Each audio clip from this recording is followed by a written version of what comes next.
One of my earliest memories is of trying to wake up one of my relatives and not being able to. And I was just a little kid, so I didn't really understand why. But as I got older, I realized we had drug addiction in my family, including later cocaine addiction. I've been thinking about it a lot lately, partly because it's now exactly 100 years since drugs were first banned in the United States and Britain, and we then imposed that on the rest of the world. It's a century since we made this really fateful decision to take addicts and punish them and make them suffer because we believed that would deter them, it would give them an incentive to stop. And a few years ago, I was looking at some of the addicts in my life who I love and trying to figure out if there was some way to help them. And I realized there were loads of incredibly basic questions I just didn't know the answer to. Like, what really causes addiction? Why do we carry on with this approach that doesn't seem to be working? And is there a better way out there that we could try instead? So I read loads of stuff about it, and I couldn't really find the answers I was looking for. So I thought, okay, I'll go and sit with different people around the world who've lived this and studied this and talk to them and see if I can learn from them. And I didn't realize I would end up going over 30,000 miles at the start, but I ended up going and meeting loads of different people, from a transgender crack dealer in Brownsville, Brooklyn, to a scientist who spends a lot of time feeding hallucinogens to mongooses to see if they like them. It turns out they do, but only in very specific circumstances. To the only country that's ever decriminalized all drugs, from cannabis to crack to sugar. And the thing I realized that really blew my mind is almost everything we think we know about addiction is wrong. And if we start to absorb the new evidence about addiction, I think we're going to have to change a lot more than our drug policies. But let's start with what we think we know, what I thought I know, right? Let's think about this middle row here, right? Imagine you, for 20 days now, went off and used heroin 3 times a day. Some of you look a little bit more enthusiastic than others at this prospect. Don't worry, it's just a thought experiment. Imagine you did that, right? What would happen? Now, we have a story about what would happen that we've been told for a century. We think because there are chemical hooks in heroin, as you took it for a while, your body would become dependent on those hooks, you'd start to physically need them, and at the end of those 20 days, you'd all be heroin addicts, right? That's what I thought. First thing that alerted me to the fact something not right with this story is when it was explained to me, if I step out of this TED Talk today and I get hit by a car and I break my hip, I'll be taken to hospital and I'll be given loads of diamorphine. Diamorphine is heroin. It's actually much better heroin than you're ever going to buy on the streets, because the stuff you buy from a drug dealer is contaminated, actually very little of it is heroin, whereas the stuff you get from the doctor is medically pure. And you'll be given it for quite a long period of time. There are loads of people in this room who may not realize that you've taken quite a lot of heroin, right? And anyone watching this anywhere in the world, this is happening. And if what we believe about addiction is right, those people are exposed to all those chemical hooks. What should happen? They should become addicts. This has been studied really carefully. It doesn't happen. You will have noticed if your grandmother had a hip replacement, she didn't come out as a junkie. And when I learned this, it just seemed so weird to me, so contrary to everything I'd been told, everything I thought I knew. I just thought it couldn't be right. Until I went and met a man called Bruce Alexander, who's a professor of psychology in Vancouver, who carried out an incredible experiment that I think really helps us to understand this issue. Professor Alexander explained to me, the idea of addiction we've all got in our heads, that story, comes partly from a series of experiments that were done earlier in the 20th century. They're really simple experiments. You can do them tonight when you go home if you feel a little bit sadistic. You get a rat and you put it in a cage, and you give it 2 water bottles. One is just water, and the other is water laced with either heroin or cocaine.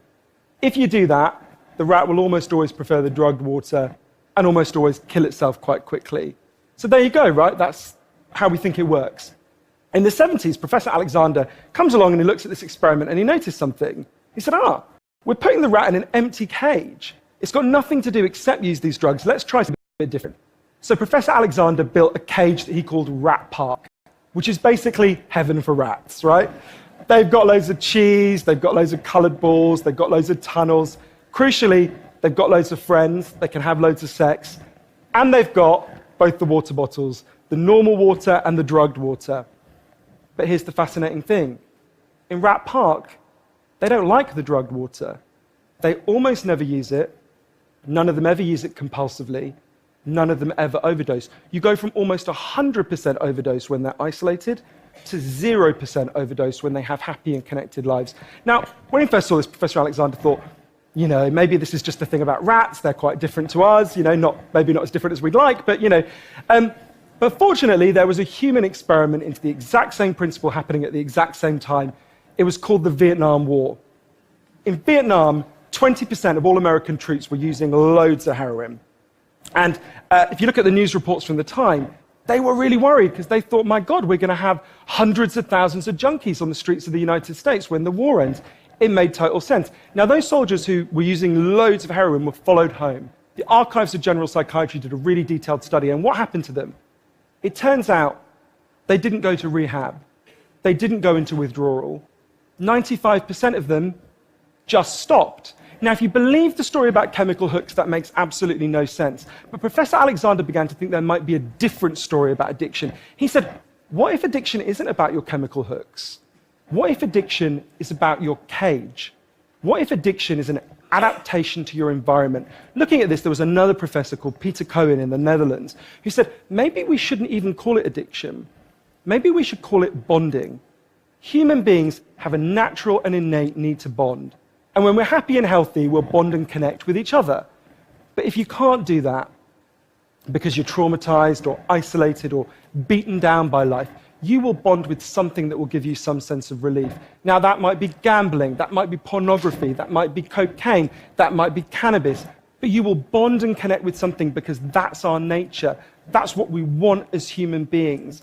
And I think, at first I found this quite a difficult thing to get my head around, but one way that helped me to think about it is, and I can see, I've got over by my seat there a bottle of water, right? I'm looking at lots of you, and lots of you have bottles of water with you, right?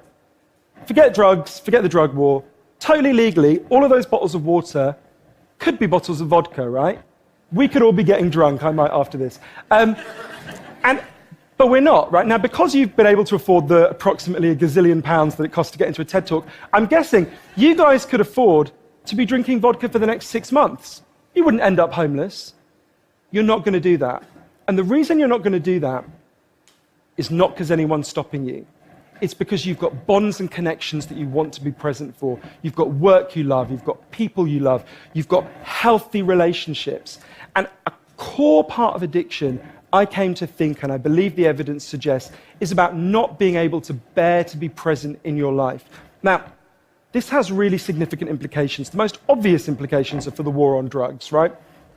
In Arizona, I went out with a group of women who were made to wear T-shirts saying I was a drug addict and go out on chain gangs and dig graves while members of the public could jeer at them. And when those women get out of prison, they're going to have criminal records that mean they'll never work in the legal economy again.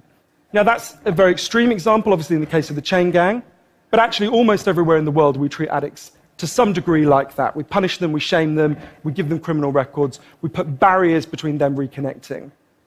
There was a doctor in Canada, Dr. Gabor Mate, an amazing man, who said to me, if you wanted to design a system that would make addiction worse, you would design that system. Now, there's a place that decided to do the exact opposite, and I went there to see how it worked. In the year 2000, Portugal had one of the worst drug problems in Europe. 1% of the population was addicted to heroin, which is kind of mind-blowing. And every year, they tried the American way more and more. They punished people and stigmatized them and shamed them more. And every year, the problem got worse. And one day, the Prime Minister and the leader of the opposition got together and basically said, look, we can't go on with a country where we're having ever more people becoming heroin addicts. Let's set up a panel of scientists and doctors to figure out what would genuinely solve the problem. And they set up a panel led by an amazing man called Dr. João Goulão to look at all this new evidence. And they came back and they said, decriminalize all drugs, from cannabis to crack. But, and this is the crucial next step, take all the money we used to spend on cutting addicts off, on disconnecting them, and spend it instead on reconnecting them with the society. And that's not really what we think of. What they did wasn't really what we think of as drug treatment in the United States and Britain. So they do residential rehab, they do psychological therapy that does have some value. But the biggest thing they did was the complete opposite of what we do. A massive program of job creation for addicts and microloans for addicts to set up small businesses. So say you used to be a mechanic. When you're ready, they go to a garage and they'll say, if you employ this guy for a year, we'll pay half his wages. The goal was to make sure that every addict in Portugal had something to get out of bed for in the morning. And when I went and met the addicts in Portugal, it's fascinating. What they said is, as they rediscovered purpose, they rediscovered bonds and relationships with the wider society. It'll be 15 years this year since that experiment began, and the results are in. injecting drug use is down in Portugal, according to the British Journal of Criminology, by 50%, 50%. Overdose is massively down. HIV is massively down among addicts. Addiction in every study is significantly down. One of the ways you know it's worked so well is that almost nobody in Portugal wants to go back to the old system. Now, that's the kind of political implications. I actually think there's a layer of implications to all this research below that. You know, we live in a culture where people feel really increasingly vulnerable to all sorts of addictions, whether it's to their smartphones or to shopping or to eating. You know, before these talks began, you guys know this, that we were told we weren't allowed to have our smartphones on. And I have to say, a lot of you looked an awful lot like addicts who were being told their dealer was going to be unavailable for the next couple of hours. And, yeah, a lot of us feel like that. And it might sound weird to say, oh, you know, I've been talking about how disconnection is a major driver of addiction. It might be weird to say it's growing because you think, well, we're the most connected society there's ever been, surely. But I increasingly began to think that the connection we have, the connections we have, we think we have, are like a kind of parody of human connection. If you have a crisis in your life, you'll notice something. It won't be your Twitter followers who come to sit with you. It won't be your Facebook friends who help you turn it round. It'll be your flesh and blood friends who you have deep and nuanced and textured face-to-face relationships with. And I think there's a study I learned about from Bill McKibben, the environmental writer, I think tells us a lot about this. It looked at the number of close friends the average American believes they can call on in a crisis. That number has been declining steadily since the 1950s. The amount of floor space an individual has in their home has been steadily increasing. And I think that's like a metaphor for the choice we've made as a culture, right? We've traded floor space for friends, we've traded stuff for connections, and the result is that we are one of the loneliest societies there has ever been. And yet, Bruce Alexander, the guy who did the Rat Park experiment, says, we talk all the time in addiction about individual recovery, and it's right to talk about that, but we need to talk much more about social recovery. Something's gone wrong with us, not just as individuals, but as a group, and we created a society where, for a lot of us, life looks a whole lot more like that isolated cage and a whole lot less like Rat Park. But if I'm honest, this isn't why I went into it, right? I didn't go in to discover the political stuff, the social stuff. I wanted to know how to help the people I love. And when I came back from this long journey and I'd learned all this, I looked at the addicts in my life, and if you're really candid, it's hard loving an addict, and there's going to be lots of people who know in this room you're angry a lot of the time. And I think one of the reasons why this debate is so charged is because it runs through the heart of each of us, right? Everyone has a bit of them that looks at an addict and thinks, I wish someone would just stop you. And the kind of script we're told for how to deal with the addicts in our life is typified by, I think, by the reality show Intervention. If you guys haven't seen it, I think everything in our lives is typified by reality TV, but that's another TED Talk. If you've never seen the show Intervention, it's a pretty simple premise. You get an addict, all the people in their life, gather them together, and say, if you don't shape up, confront them with what they're doing, and they say, if you don't shape up, we're going to cut you off, right? So what they do is they take the connection to the addict and they threaten it. They make it contingent on the addict behaving the way they want. And I began to see why that approach doesn't work. And I began to think that almost that's like the importing of the logic of the drug war into our private lives. So I was thinking, well, how can I be Portuguese, right? And what I try to do now, and I can't tell you I do it consistently, and I can't tell you it's easy, is to say to the addicts in my life, to deepen the connection with them, to say to them, I love you whether you're using or you're not. I love you whatever state you're in, and if you need me, I'll come and sit with you, because I love you and I don't want you to be alone or to feel alone. And I think the core of that message, you're not alone, we love you, has to be at every level of how we respond to addicts, socially, politically, and individually. For 100 years now, we've been singing war songs about addicts. I think all along we should have been singing love songs to them, because the opposite of addiction is not sobriety. The opposite of addiction is connection. Thank you.